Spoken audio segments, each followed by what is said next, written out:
தொல்காப்பியர் காட்டும் இவ்வுவமையை பெருங்கடற்கு ஆழியணையன் மாதோ அகல்யாற்றுக் குன்றின் விலங்கு சிறை நின்றனன் கொல்புணல் சிறையின் விலங்கியோன் கல்லே வருபுணல் கற்சிறை கடுப்ப இடையறுத்து ஒன்னார் ஓட்டிய செருப்புகள் மறவர் என்றெல்லாம் சங்கப் புலவர்கள் முன்னோர் மொழிப்பொருளை பொன்னேபோல் போற்றித் தம் பாடல்களில் கொற்றச் சோழர் குடந்தை வைத்த நாடுதரு நிதியம் போல பாதுகாத்துள்ளமையும் பாராட்டத்தக்கது.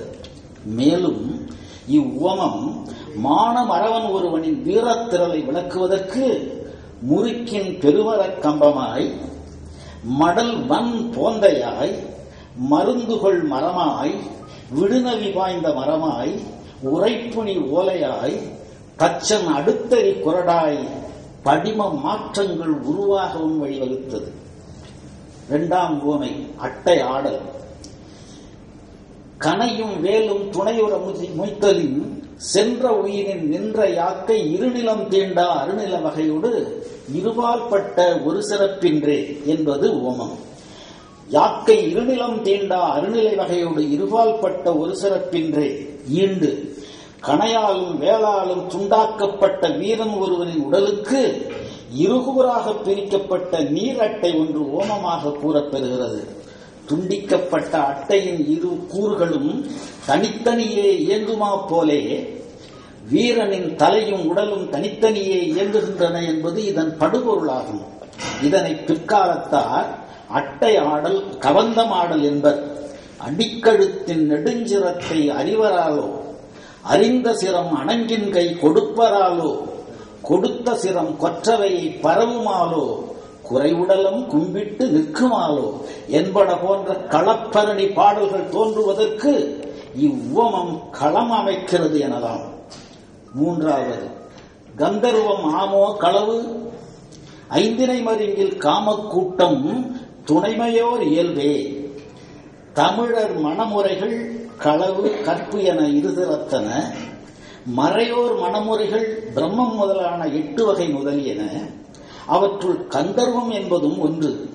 ஐந்தினை மருங்கின் காமக்கூட்டமாகிய களவு யாழோர் கூட்டமாகிய கந்தர்வம் போன்றது என களவுக்கு கந்தர்வத்தை ஓமமாக்கினார். இதனால் களவு மனம் பற்றி அறிந்தவர்கள் கந்தர்வ மனம் பற்றி அறியவும், கந்தர்வ மனம் பற்றி தெரிந்தவர்கள் களவு மனம் பற்றி அறியவும் ஆசிரியர் வழிகாட்டினார் எனலாம். உவமத்தால் பொருளும் பொருளால் உவமமும் உணரலாம் என்பதை இதன் வழி உணரலாம்.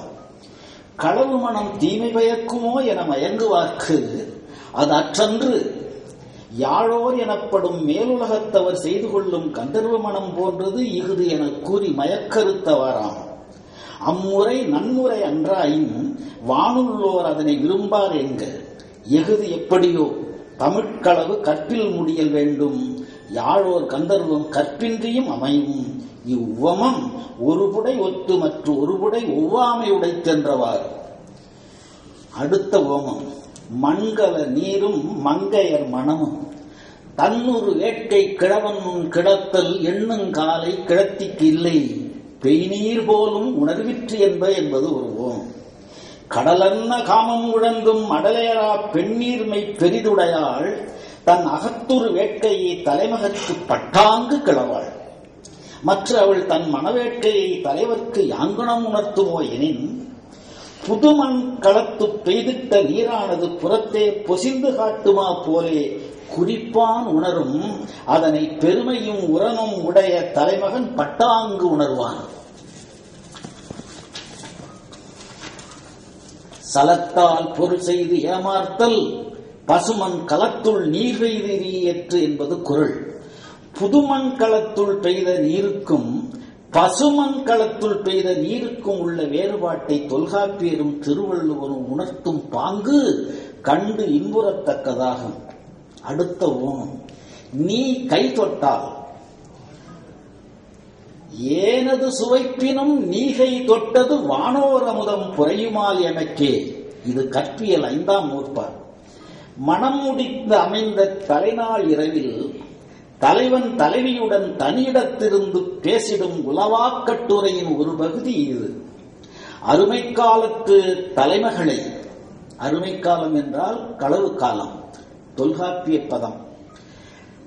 எண்மை காலத்து இல்லாளாக்கிக் கொண்டு பின் ஈனோர் சுவையையே இன்னும் கண்டறியாய் இளையான் வானோர் சுவையை கண்டதா கூறுகிறான்.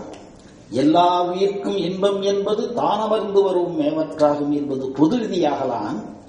விரும்பிய தலைவியின் கை ஏனது நஞ்சு கொடுப்பினும் அது வானோர்க்கு மட்டுமே கிட்டும் என்று நம்பப்படுகிற அமுதம் போல் இருப்பதாக கூறுகிறான்.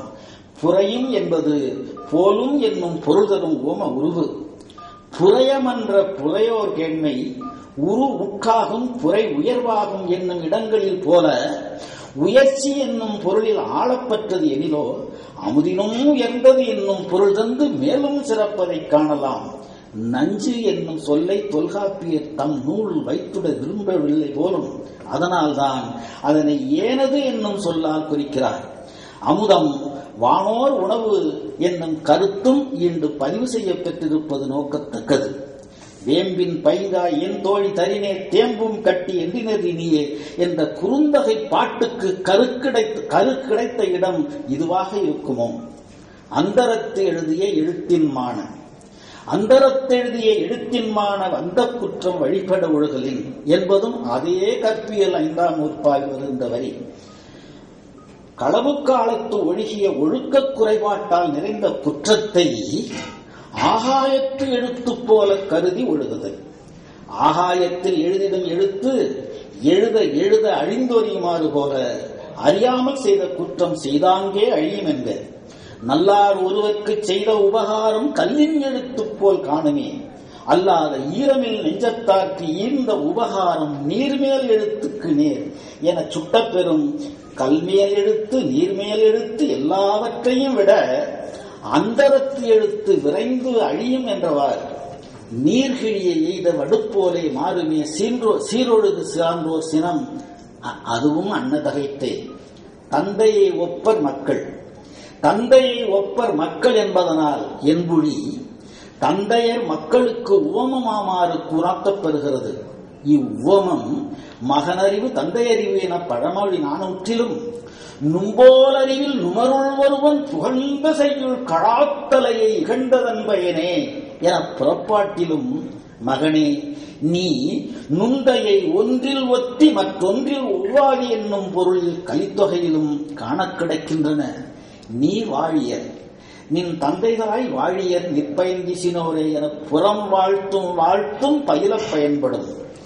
ஈரிடம் பெறும் ஈன்றாள் பெருமை தாய்போல் கடறி தழிய மனைவியை இவ்வழி காமக்கிடத்தி தாய்போல் உவமிக்கப் பெறுகிறாள். தாய்போல் கடறி தழிக்கோடல் இவ்வழி மனக்கிடத்தி தாய்க்கு ஓமமாகிறாள்.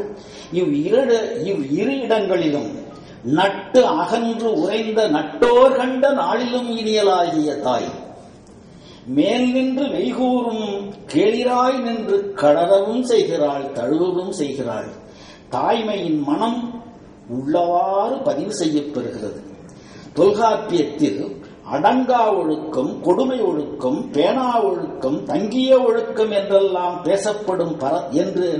பரத்தமை பேசப்பட்டாலும் காமக்கிழத்தியரை தாய்க்கும் மனைவிக்கும் ஒப்புமையாக்கும் பாங்கும் காணப்பெறுகிறது. மனைவியும் உவமையானவாறு மனையோள் ஒத்தலின் தன்னோர் அன்னர் பிறரில்லேன். இவ்விடத்து மனைவி காமக்கிழத்திக்கு ஒப்பாக கூறப்பெறுகிறது.